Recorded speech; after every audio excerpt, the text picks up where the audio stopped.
Well, the campaigning and posturing has gone on for months, but Saturday, the first event resembling a vote takes place with the Iowa straw poll in Iowa, Ames, Iowa. The latest survey of Iowa Republicans finds Mitt Romney ahead with 26%. That's a 12% lead over former New York City Mayor Rudy Giuliani. He's not expected to take part in Saturday's straw poll.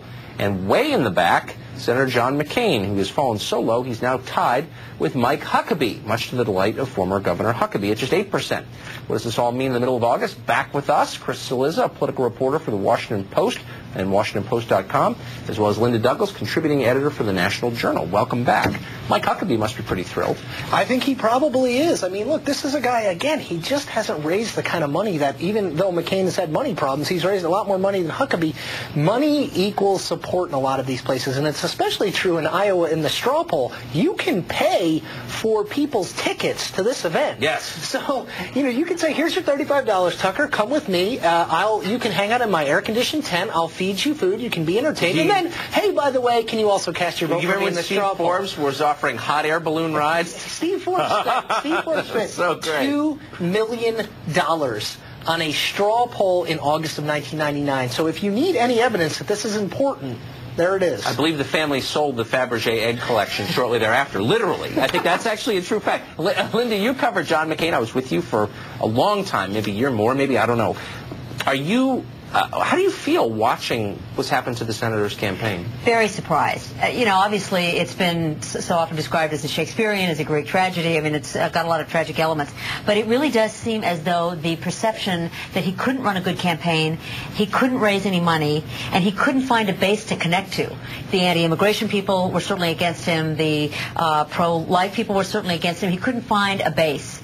There's not a big pro-war, pro-Iraq war base yet, even though in the end Republicans may wind up agreeing with him. Yes. So just all of those events together, I think, have been probably fatal to him. It looks like there's not going to be a way for him to pull back out of this. And I think he was waiting. We talked about this, the hierarchical nature of the Republican Party. I think they would never admit to this, but I do think there was an element of me next.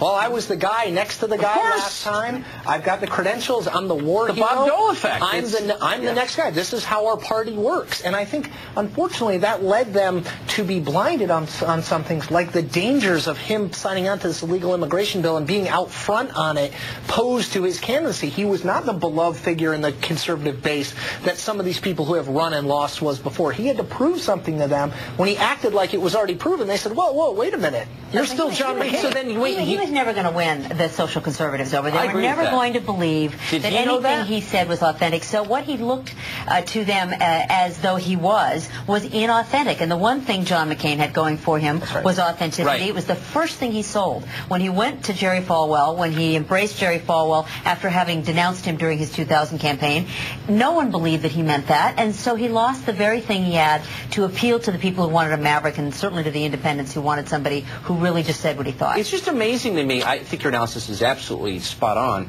If you step back, though, here's the Republican Party on the cusp of ignoring the frontrunner, the elder, John McCain, and nominating a pro-choice, pro-gay rights candidate. I mean, you can't tell me that the party is not in the midst of a fundamental, once-in-a-generation change, because it clearly is. Well, and I think that a force driving that change has three names: Hillary, Rodham, Clinton. I think that isn't the sole force.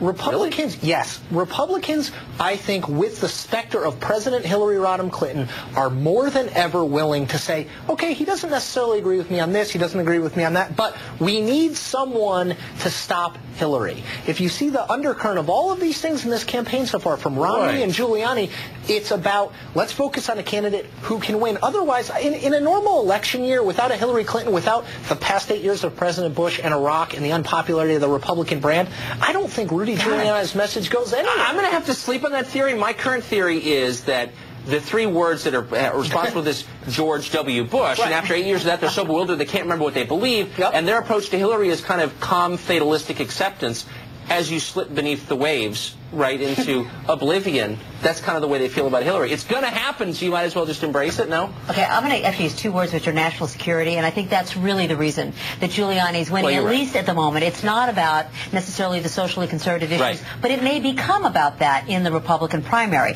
But right now, the candidate who's going to make America, if you look at the dynamics of the Democratic race where Hillary Clinton seems to be pulling ahead in national polls, it certainly is about whether she looks stronger and it's going to make us safer in a dangerous world. At least that's the argument that she's making, and that's what's working temporarily for Giuliani. And she's won that. I mean, she's a tough chick, and she's conveyed that at the moment. At the moment.